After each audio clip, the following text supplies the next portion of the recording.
In this video, I just want to bring you a really solid Arc Hunter build for boss DPS and general content. And what we're using is Starter Scales, which is a exotic I've used in several build videos, but it's very solid. Boosts your super damage by 70%, and will help you get your super back faster by making orbs give more super energy. That's it, and it is really solid. So we're going to use that on Arc Hunter, like I mentioned, and we're going to focus on Ascension, because Ascension is a fantastic aspect. It's 3 fragment slots. When you use it, it will give you amplified and any nearby allies as well. It will also jolt enemies, and because jolt is an inherent overload counter, it will exhaust those enemies, which is a new term for something that's always kind of existed, but exhausted enemies deal 10% less damage. So you'll just be inflicting jolt, you'll be debuffing enemies and buffing your allies. That amplified will give them 15% damage resistance. It's just very solid. And the entire gameplay loop here is just use Ascension, make orbs, cast your super. That's it. That's all you've got to do, and you will do really solid damage. Works in all levels of content. This is 15 power level under. This is a legend campaign mission. You can see here we're using Ascension, and just all those enemies are disoriented, they're overloaded, and all that, and they just don't really fight back too much, and that's great. See, we're just rolling through these enemies. The Ascension is debuffing them for us and just keeping everything together. On top of that, we have a very good super and Gathering Storm. We also have a couple other options we'll go over later, and that's just really solid for damage. That sounds good to you? Let's get into it. I'm Engineer.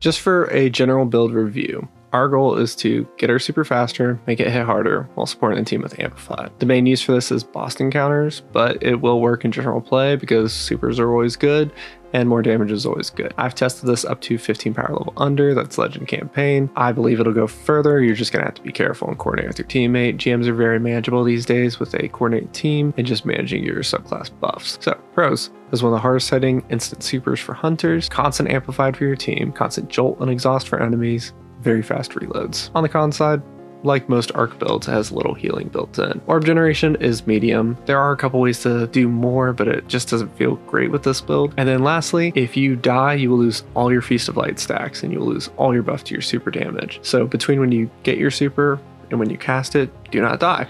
Always good advice, but sometimes it's harder, so just keep that in mind. Now let's get into it. First, let's talk about the exotic Starter Scales. So this does a handful of things. First, every orb of power will give you an additional 2% super energy. That extra 2% adds up, especially if you and your teammates are doing what you're supposed to, make lots of orbs. Now, once your super is charged, you can collect orbs of power still, and that will give you stacks of what's called Feast of Light, and that is the buff that increases damage that your super does, and that will top out at 70% at 6 stacks. So you just need to find 6 orbs after your super is charged, and you get that maximum damage boost. One last thing, when you cast your super, you also get a free overshield, and that's just kind of icing on the cake, kind of helping those harder boss fights just to get you a little bit more defenses. If you do not have this, you need to own Beyond Light. It's obtained from Vex Strike Force or Rahul's Novel Decryption. So use one of those if you don't have it already, but hopefully by now you do. You have lots of super options here. My generally recommended one is Gathering Storm. It's fast, does good damage, it's ranged. If you're in more ad clear situation,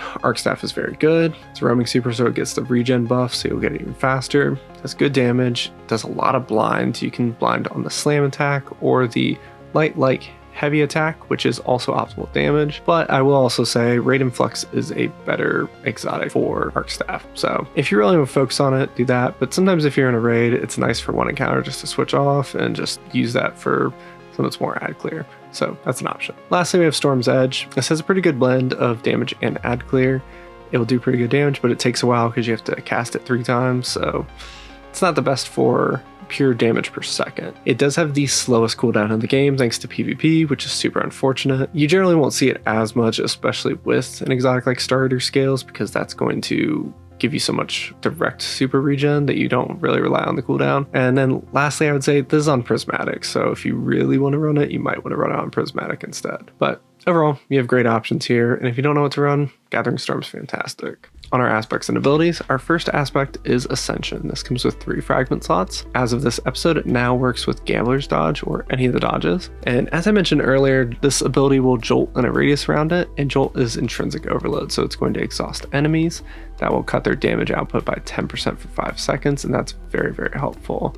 There's another artifact perk that's going to make that even more useful, so we'll talk about that in the artifact perks section. Also, as mentioned before, this is going to give Amplified to you and allies. Amplified gives you 15% damage resistance, and it gives you 50 mobility, and it also makes it a little bit harder for enemies to target you, which isn't very quantifiable, but it's very helpful. You might have seen that in the opening gameplay. I'm running in through solo, and their snipers just kind of missing me most of the time. It's very nice. For the second aspect, I recommend taking Flow State. You do have some options here. Tempest Strike's pretty good, but it just doesn't really synergize too much with this build. So the reason we take Flow State is it gives you much faster reloads, and it boosts that dodge cooldown while you're amplified. So it's going to add plus 200% additional base class ability regen rate, gives you plus 50 reload speed and an 80% reload duration multiplier, which is crazy. As long as you have 50 mobility and amplified up, you'll get your dodge back in about 10 seconds. So really nice. Now, over on our grenades, if you're in a boss encounter, I recommend pulse grenades. They do the most total damage, but they have a flat gain factor of 62.5%. If you're in more ad clear encounters, probably go with flashbangs because they have shorter cooldown and they blind enemies, and they have a flat gain factor of 87.5%. Now, on your melee, once again, it's pretty flexible. I recommend Disorienting Blow. It's kind of good for blinding in a pinch. Like, big enemy comes up to you, just punch them, and they're blinded, and you can take your time, catch your breath, whatever. And it blinds in a pretty good radius too. This has a 90% flat gain factor, so really not too bad on the cooldown side. Your other melee option though is Combination Blow.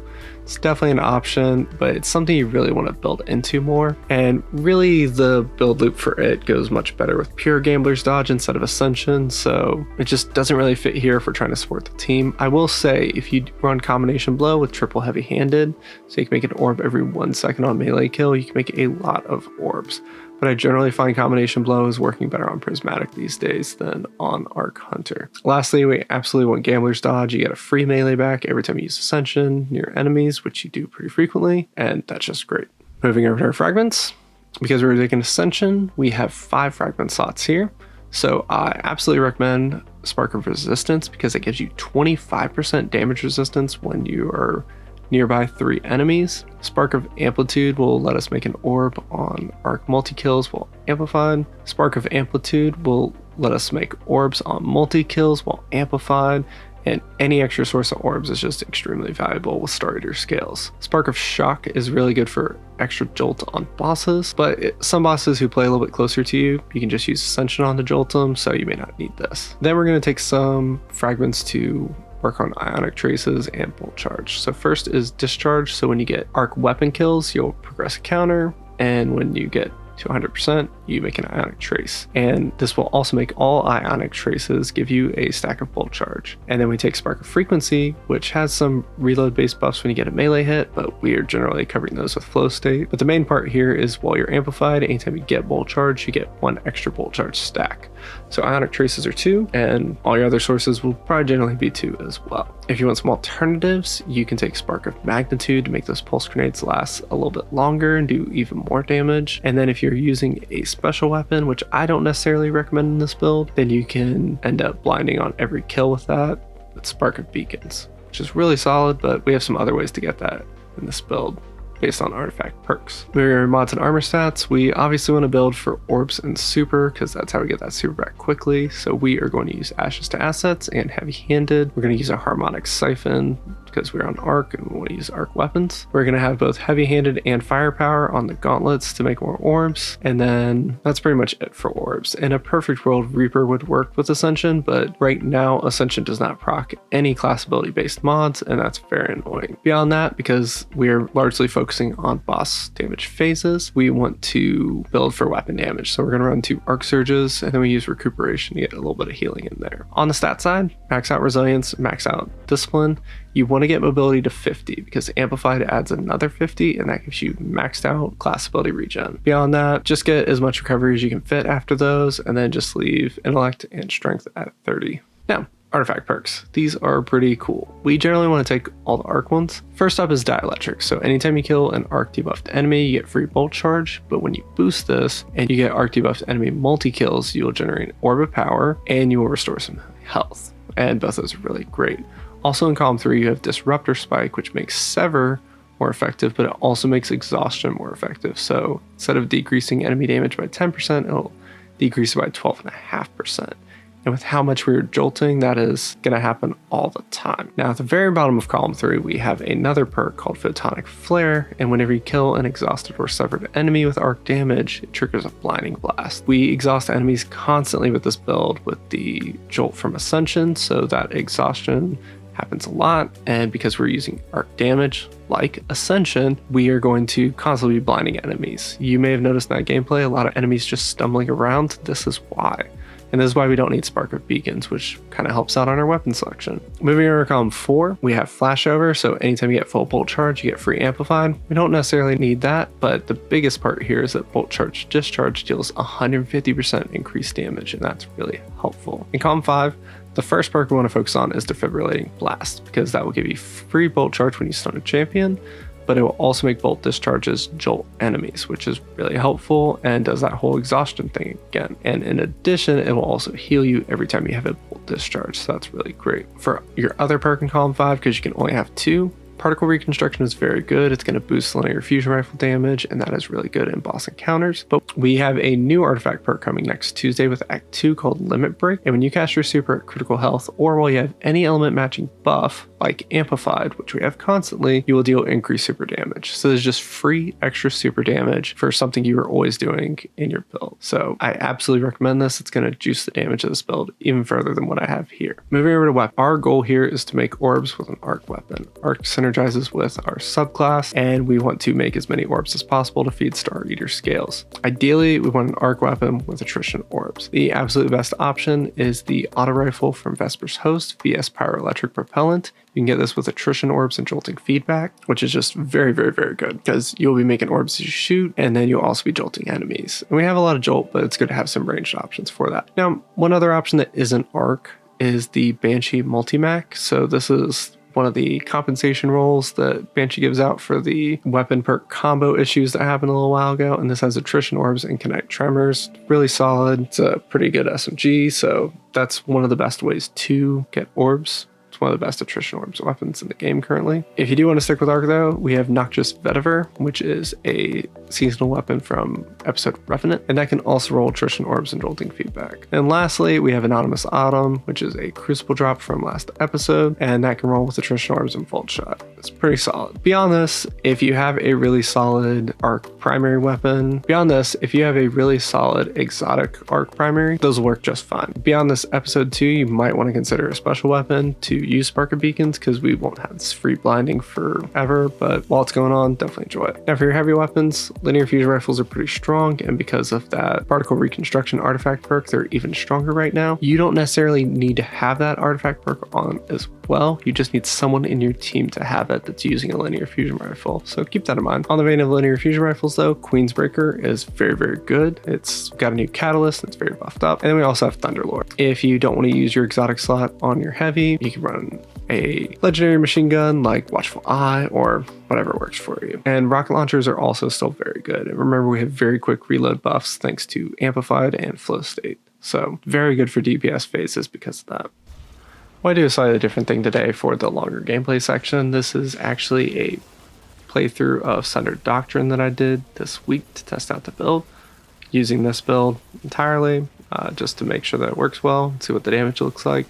I will show you the damage after I finish this clip, but yeah, as you can see here, we are just working on making orbs, and we are just doing all the things we talked about, using Ascension, doing a little bit of mechanics here, so we've got to look at the symbols, jump around, figure out what we're going to do.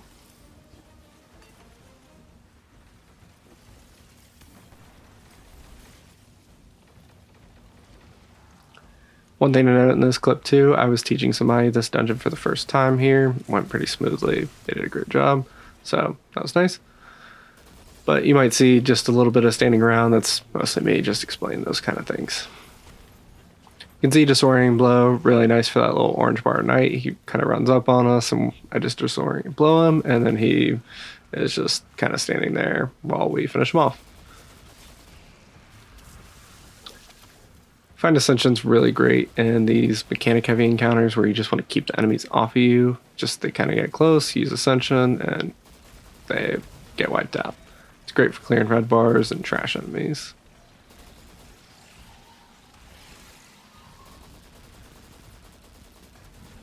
On these attendants, I'm watching out for these dang threadlings here. Another good use of Ascension is clearing out those little threadlings from this encounter if you're familiar with it.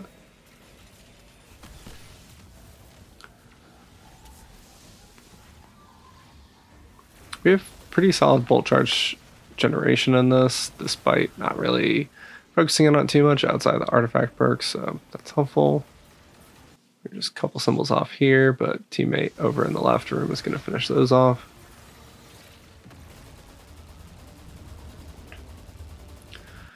Helping him with the door here. Always nice to help your friends with these murder doors. Now we're just about ready to go into DPS. You can see here that at this point we have Feast of Light times 5. So we still need to pick up one more orb, and there it is. So make sure before you go into DPS, if you're close, just get that extra orb so you can get the maxed out damage. But once again, you also just need to play your life and make sure that you don't die, because that will take a good bit of damage away from you. Hiding in cover here, waiting for the shield to go down.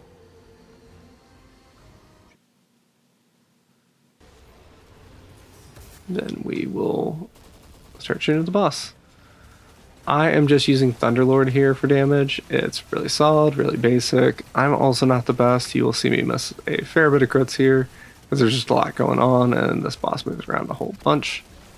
Once you know he's standing pretty still, just throw that super on him. You want to impale him with the Gathering Storm so you get those lightning shocks periodically, and that'll just give you the maximum damage. Make sure you're throwing your pulse grenades periodically, just doing as much damage as possible, and that's pretty much phase there. I'm not going to show this entire fight because it's not that interesting. It's a lot of mechanics, but that's pretty much how it works. Not super complicated. This was the damage readout from that, so I had a teammate that did more damage than me, but still very solid. I made some mistakes in this encounter. I ended up dying right before one of those damage windows, so that's kind of a bummer, but still very solid. Got good kills, made a good bit of orbs. So just to go over the gameplay loop really quickly, so you have a quick breakdown of it. You want to use Ascension on cooldown, shoot your enemies to make orbs, get melee and grenade kills, collect orbs as much as possible. Once your super's charged, try and collect 6 orbs. Don't die. Seems very obvious, but be very careful about that because it will set you back a lot. And then just use your super to nuke bosses or crowds of enemies or whatever you need to do. All of it works. And that's pretty much it for the build. As I mentioned, this is a very straightforward build. Try to keep it very simple, but it's a very approachable thing that works for most encounters. Just as we're wrapping up, gonna hang out on the build review slide so you can just kind of remember everything we talked about. Hope you've enjoyed the build. I will probably end up making a starters build for every hunter subclass because I think it's just really solid to have one exotic that you know works in every boss situation, and that's really good. I've pretty much got solar figured out, and then strand and stasis are a little bit weird, but it's been kind of fun to figure them out. We have a new act coming on Tuesday, and that will come with some new artifact perks and some new weapons, so definitely lots of cool stuff to build craft with. It's looking like trace rifles can be very cracked, so I'm curious to figure out what's going to work best for each class, so look forward to that. I'll try and have it build up shortly after Act 2 comes out. We also should have a cool new activity to test builds out on that very excited about. Lots to be excited about. I appreciate all the support on the channel. It's been growing great, and I've really appreciated all the comments, all the views, and all that. Always let me know if you have any questions or comments. I love talking about the builds, and if you want to talk even more, feel free to join my Discord. It's a place where I talk about all the builds and usually share cool things as soon as I think of them. But that's pretty much all I've got for today. Thanks again for watching, and have a great one.